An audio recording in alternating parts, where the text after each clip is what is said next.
다이스토리.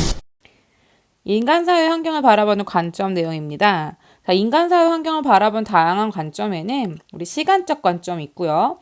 또 공간적 관점, 사회적 관점, 윤리적 관점이 있죠. 각 관점들이 어떤 의미, 필요성, 특징을 갖고 있는지 한번 살펴보죠. 자, 시간적 관점으로는요. 어떤 현상이 나타나기까지 역사적 배경과 시대적 맥락 이런 것에 초점을 두고 사회 현상을 살펴보는 거예요. 그러니까 시간의 흐름을 본다는 얘기인 거죠. 자, 시대의 변화 속에서 나타나는 사회 현상을 살펴봄으로써 현재의 사회 현상을 이해하는 데 도움을 준다. 시대의 변화 속에서라고 돼 있어요. 이런 시대의 흐름, 역사적인 그런 배경 이런 것들을 더 고려하는 거예요. 자, 특정 현상과 관련된 자료를 수집하여 과거와 현재의 관계를 탐구한다. 이것도 역시 시간의 변화, 시간의 흐름을 본다는 얘기인 거죠. 자, 시간적 관점에서 바라본 한국과 일본 경기예요. 자, 한국과 일본은 과거부터 영토 문제를 비롯하여 전쟁, 식민지 시기, 역사 해석의 차이로 인해 갈등을 겪었다. 이로 인한 두 나라 사이의 반감이 오늘날까지 남아 스포츠 한일전은 독립운동이나 전쟁 같은 역사 사건과 연관된 경기로 인식된다. 이렇게 시간의 흐름이 녹아 들어가 있잖아요. 그 시간적 관점에서 바라본 한국과 일본 경기의 모습입니다. 자, 그 다음에 우리가 볼 수 있는 거로는 이제 또 공간적 관점이 있죠. 공간적 관점. 인간 생활과 사회 현상을 위치, 장소, 분포 유형, 이동, 영역, 네트워크 이런 관점에서 살펴본다는 거예요. 공간적 맥락에서 살펴보겠다 이런 말입니다.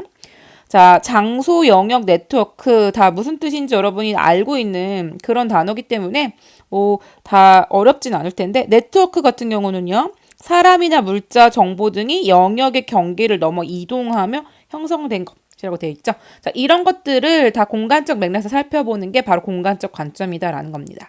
필요성, 지역 간의 차이를 이해할 수 있어요. 그렇죠? 공간적인 관점에서 본다면 지역 간의 차이를 이해하고 인간 생활과 사회 현상에 대한 인문 환경이랑 또 자연 환경 그런 영향을 파악하는 데 도움을 주죠. 특징으로는 자연 환경 및 인문 환경, 지역의 위치나 형태에 관한 공간 정보를 수집해서 인간과 사회, 인간과 자연이 상호작용하는 방식을 탐구한다. 그래서 공간적 관점을 우리가 가지고 학생 수 불균형 현상을 살펴봤다면 자, 오래된 도시 중심부 지역이 있을 수 있고요. 신도시가 있을 수 있어요. 그렇죠? 이렇게 지역 간의 차이를 우리가 이해하면서 우리가 내용을 파악해 볼 수 있는 거죠. 어떤 현상을 이렇게 공간적 맥락에서 살펴보는 것을 공간적 관점이라고 한다.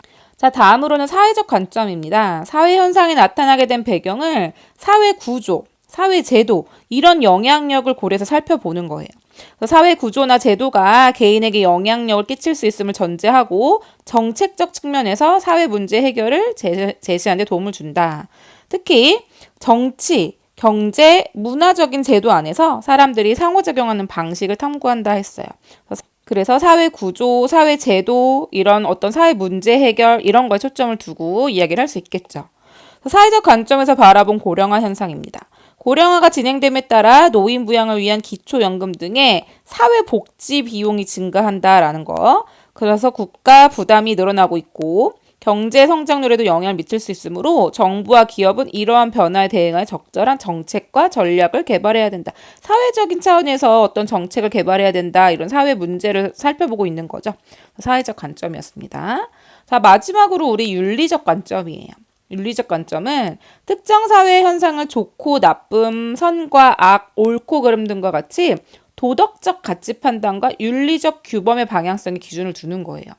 그래서 뭔가 마땅히 우리가 따라야 되는 그런 규범, 방향성, 도덕적인 가치 판단 이런 거에 초점을 둔다는 얘기죠. 자, 필요성. 사회 현상은 인간의 의지에 따라 나타나기 때문에 가치 판단이라는 게 가능한 거예요. 아, 이렇게 하면 옳다. 이렇게 하면 그르다. 이렇게 하면 바람직하다. 이런 식으로.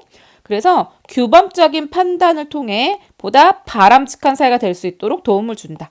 바람직한 이런 표현, 가치 판단. 다 윤리적 관점에서 등장할 수 있는 거죠. 사회 현상을 도덕적 기준이나 가치의 관점으로 설명하고자 하는 거고요. 자, 윤리적 관점에서 바라본 아동 노동 문제입니다. 아프리카와 아시아의 광산, 섬유 공장, 농경지에서 이루어지는 아동 노동은 불안정하고 비위생적인 환경에서 이루어지기 때문에 아이들의 안전과 건강을 위협한다. 이로 인해 아이들은 교육 및 발전의 기회를 놓치게 되어 인간다운 삶을 누리지 못하고 있대요. 이러한 문제를 해결하기 위해서는 국제적인 협력과 강화된 법률로 아동 노동 방지를 위한 노력이 필요하다. 이런 노력을 해야 바람직한 사회를 만들 수 있고 이런 문제를 해결할 수 있다. 도덕적인 가치 판단이 들어있고 윤리적 규범의 방향성의 기준을 두어서 살펴보고 있습니다. 자, 이렇게 해서 우리가 시간적 관점, 공간적 관점, 사회적 관점, 윤리적 관점에 대해서 살펴봤습니다.